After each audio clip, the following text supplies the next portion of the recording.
enough about me, let's talk about your situation. No, it's not that obvious. There goes your desire to subscribe to my channel. Okay, lesson learned.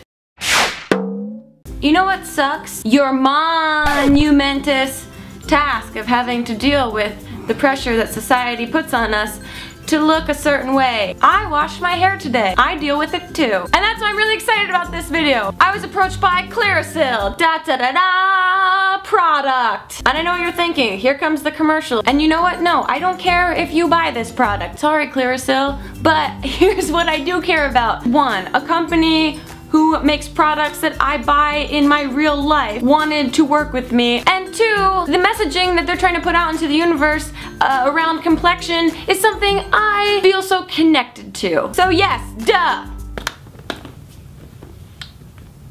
Sports. Clearasil got in touch with me because I'm an awkward human being. Yes, Clearasil, yes. Having complexion issues is awkward. 100%. But the thing about it is that all of us have experienced it. Music's the most universal language? No, I think pimples are. But what Clearasil really wants to get across that I wholeheartedly believe in is that one, it's awkward, but two, you are not alone because we've all experienced it. So in an effort to share awkwardness with each other, I'm gonna share my story of awkwardness around the first time I got my first real deal zit. Here we go. Yes, I'm a very late bloomer. Got my period way later than all of my lady friends. I didn't actually like French kiss anyone until senior year of high school, and maybe it's because I call it French kissing. And late to having zits on my face. So my first real deal zit was when I was in 9th grade. I transferred into a French 1 class, and because I transferred in late, there was only one seat left in the class, and it was next to a girl. For anonymity's sake, I shall call her Loud. It was a family name, and it took very little time to figure out why the seat next to Loud hadn't been taken. So I wake up one morning and my chin decides to do Mount Everest cosplay. I have a boulder of a pimple on my chin. I didn't really wear a lot of makeup, but I think I took my mom's concealer and tried to cover up the zit, but that's like putting a scarf on top of an actual mountain. You are not gonna hide the mountain with that scarf no matter how much you try, David Blaine. And so I'm spending my whole day trying to be so unseen by everyone, which was very easy because I was very shy and quiet in high school, so I was already very unseen. And I was getting through my day until I got to my French 1 class. I got to class and I sat down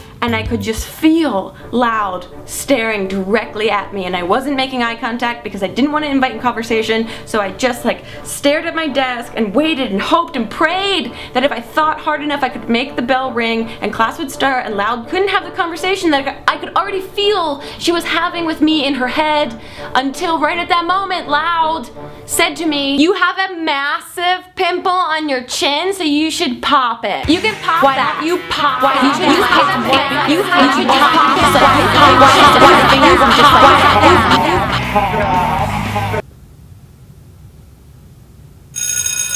And then the bell finally rang, and I'm pretty sure that I was head to toe hives, just so full of anxiety. I was so embarrassed, and in the grand scheme of things I had nothing to be embarrassed by because, like I said, not many people paid attention to me, so there was no real stakes in me having a pimple because no one even looked at me except for Loud. And you know what? No one had ever told me what to do with a pimple, so I went home and I thanked Loud, not out loud, in my head, by myself, for telling me that I should pop that pimple because I went home and that's what I did. And I wouldn't have known that because the internet didn't exist at that time. So I wasn't able to look up beauty gurus to figure out what concealer I should use to cover it or how I should deal with it.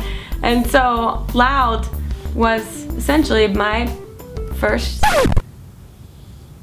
interaction with a beauty guru. Oh wow, this took a turn. But we all have stories like that, so tell me all about yours. And thank you to this thing for allowing me to tell you about mine. I don't know. That's my laptop, not my lap. I'm not a robot with metal legs. But also, computer, are you okay? Isn't this set very candid and not completely thought out? Do you want to see how many options on the floor I have for what should have sat right here during this video to make it seem interesting? Look at all these things. That was an option. Those are all options. YouTube is easy.